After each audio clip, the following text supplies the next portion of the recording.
HTML forms are one of the main points of interaction between a user and a website or an application. They allow users to send data to the web system. Most cases that the data is sent to the backend web server for processing. An HTML form is a section of a document containing normal content,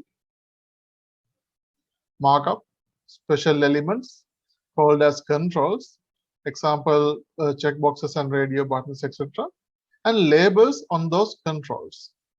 Users generally fill a form by modifying its controls.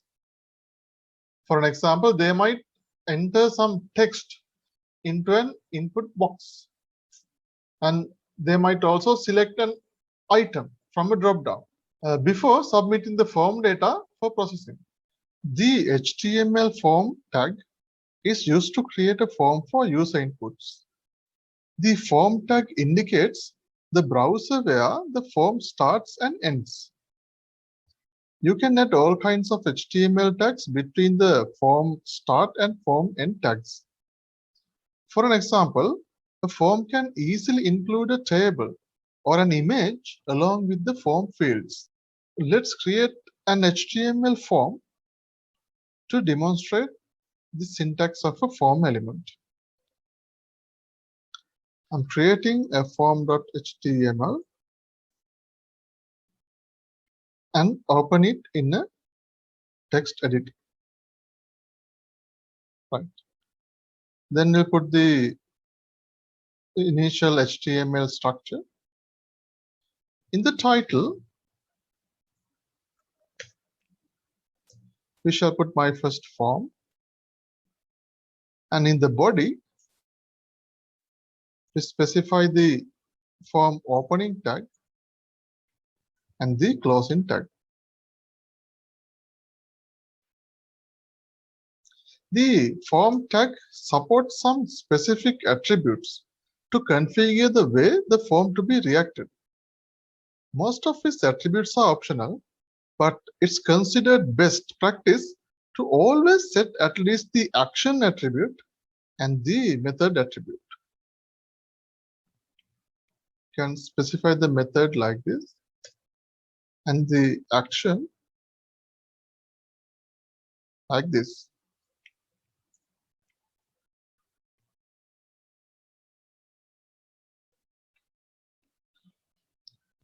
You should notice this action attribute defines the action to be performed when the form is submitted. When the form is submitted, it submits along with the data contained inside the form. Usually, the form data is sent to a script, a program on the server when the user clicks on the submit button inside the form. In the example, the form data is sent to the page on the server called actionpage.php. It is a server-side scripting program. If the action is not specified, then it is set to the current page.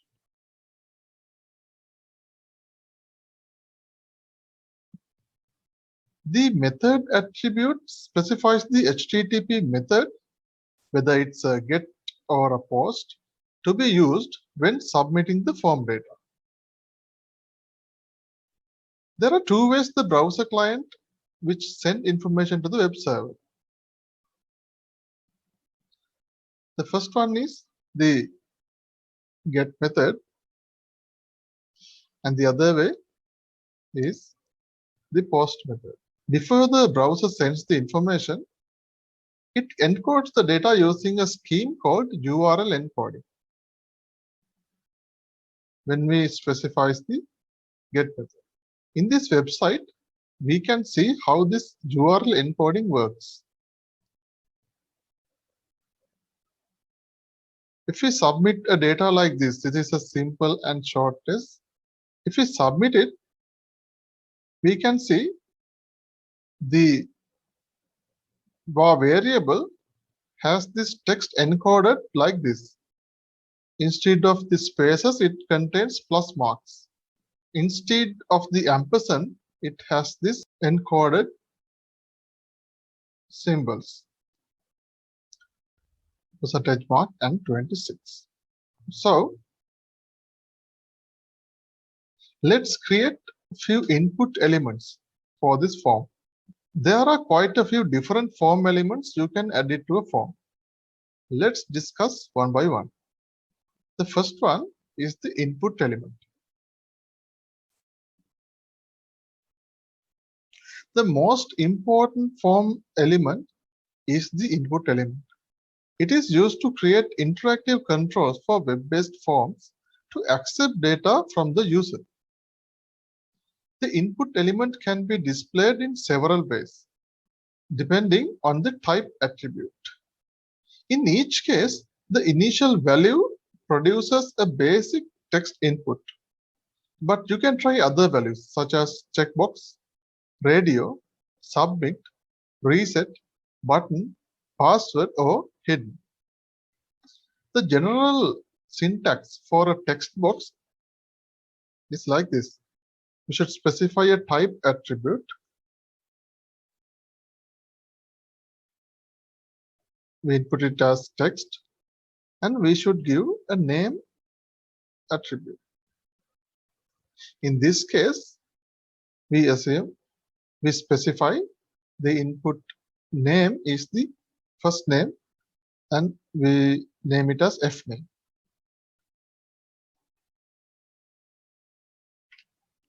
If we save this file and open it in the browser, we can see there is an input box already, and we can enter a text here.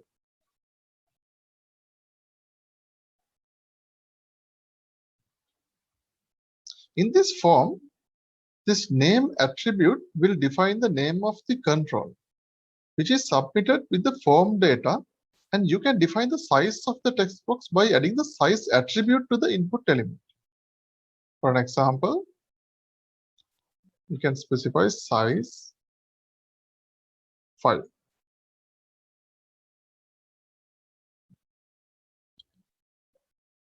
The size of the input box is now reduced to 5. By default, the value is 20.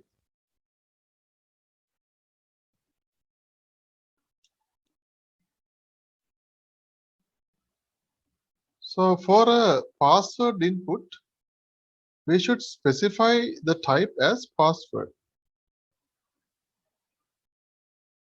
Let's rename the name of the input.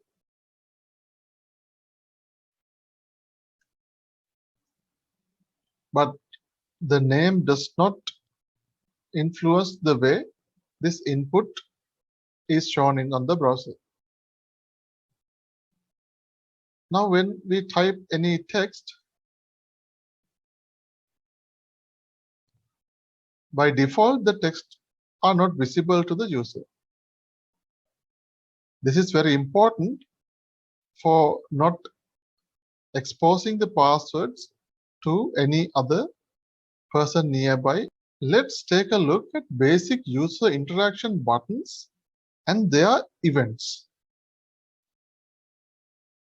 In HTML, button represents a clickable button, which can be used in forms or anywhere in a document that needs a simple standard button functionality. By default, HTML buttons are typically presented in a style similar to that of the host platform of the user agent is running on. But you can change the appearance of the button using CSS.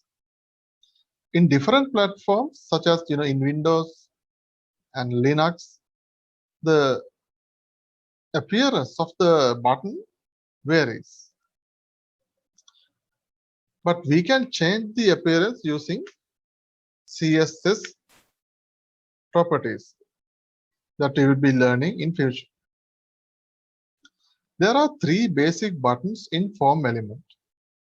They are button, submit, and reset. Submit is the most important button that is used to send the information in a form to a server. we can specify a submit button like this.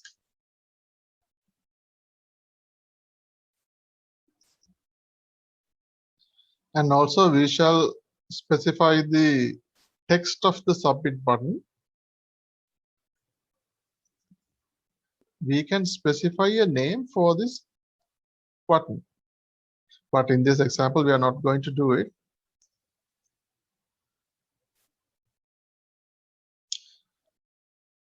Now let's open this form. As you can see, if you want to add your own text to the button, you have to define the value attribute like this. That's why the submit button appears as submit. If not, it will take the default value as submit. So if we change the value here,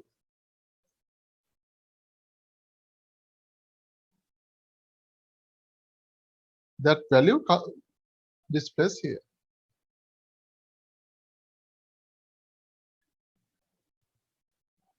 But if we do not specify the value attribute, then by default it becomes submit. Let's create a simple form. Let's open our existing form and change the details like this. In this form, we will keep the method as post and the action empty.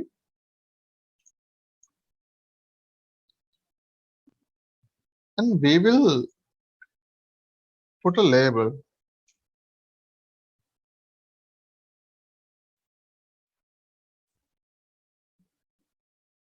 And a text type input to hold the name and the size of 10.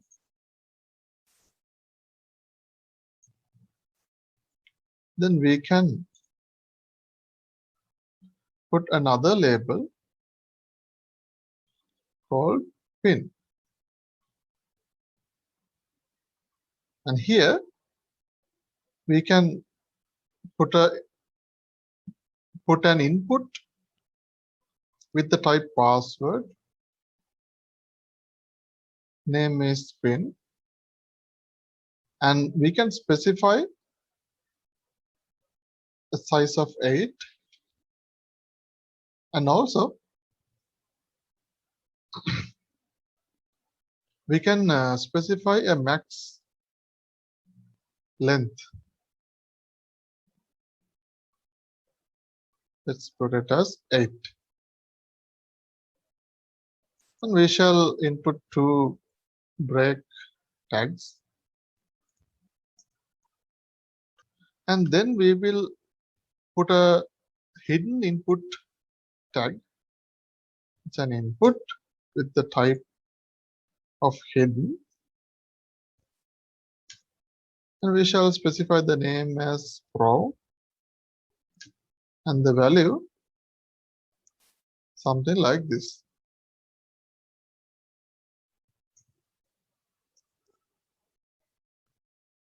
And then we shall have this submit button and we specify the value as send request. And we shall have another input with the type of reset. And the value is reset the form. Finally, we will have another input with the type of button and value is click me.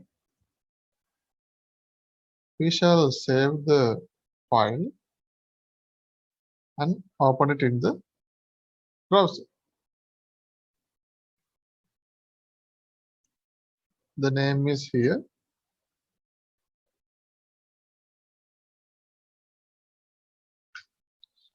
and there's a PIN number to be entered, but it's not visible. If we reset the form, all the inputs, all the fields available in the form becomes empty or to the default values.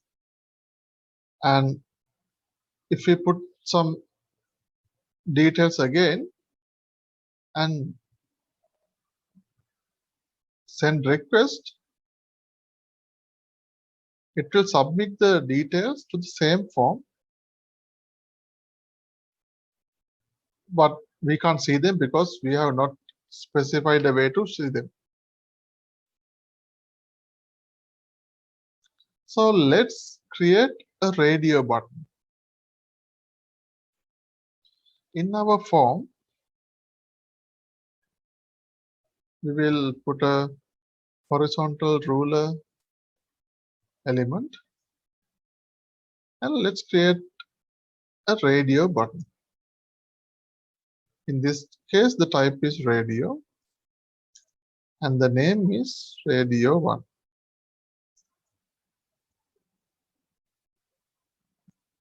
Radio buttons are used when you want to let the visitor select only one option from a set of alternatives. It is an input elements type that generally used in radio groups or collections of radio buttons describing a set of related options.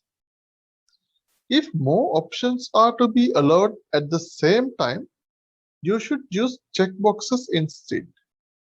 Radio buttons are typically rendered as small circles, which are filled or highlighted when selected. If we open up our form here, let's refresh the page like this, and we can see this is the radio button that we have added.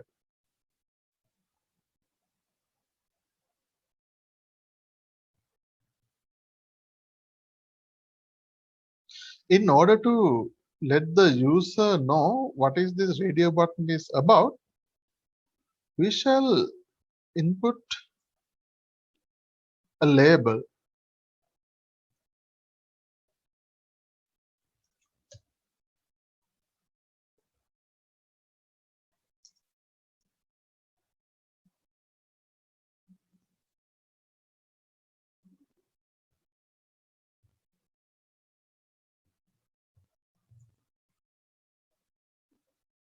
We will add another horizontal ruler here,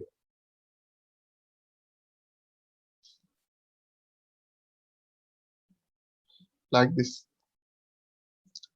If we want to let user click on the label and this radio button not selected depending on the label, we should specify an identifier for the radio input, and then specify this for attributing the label the same value. In this case, radio 1 and radio 1. Now, when you click this selection label, this radio button affected.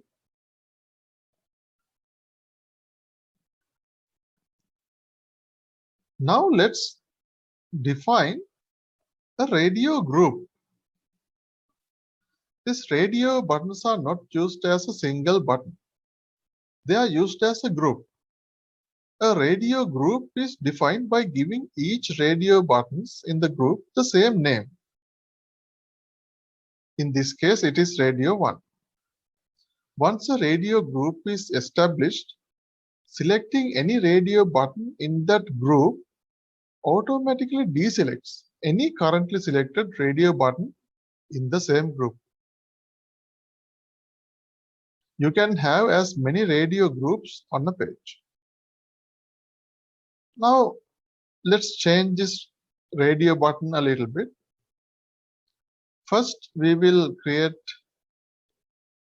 the name as contact and the value as email and the ID as contact choice 1. Here we should specify the ID as contact choice 1, and here we have to specify the same ID in the label, and the label text is email. Let's create 2 more radio options,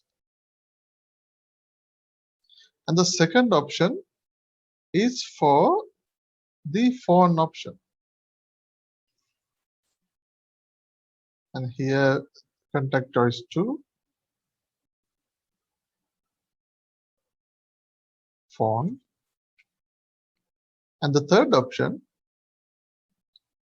is contact choice 3, and the value is mail, and here also contact choice 3.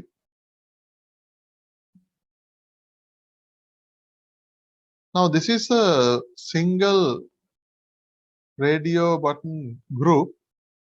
We will create another group here.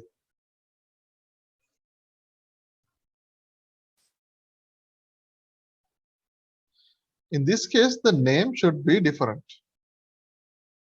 Here we'll put gender as the name,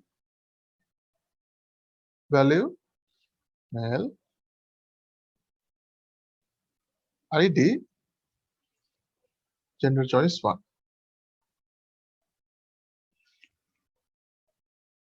Here also it's male.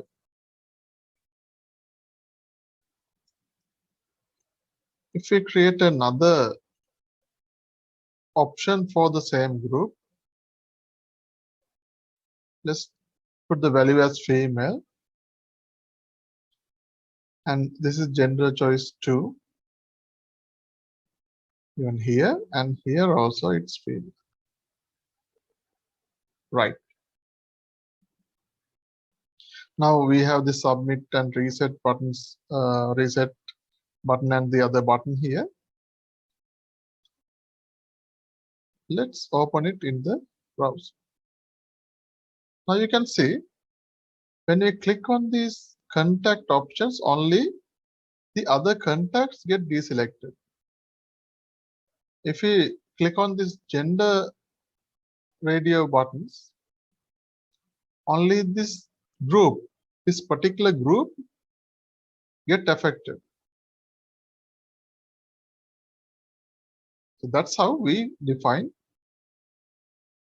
radio buttons.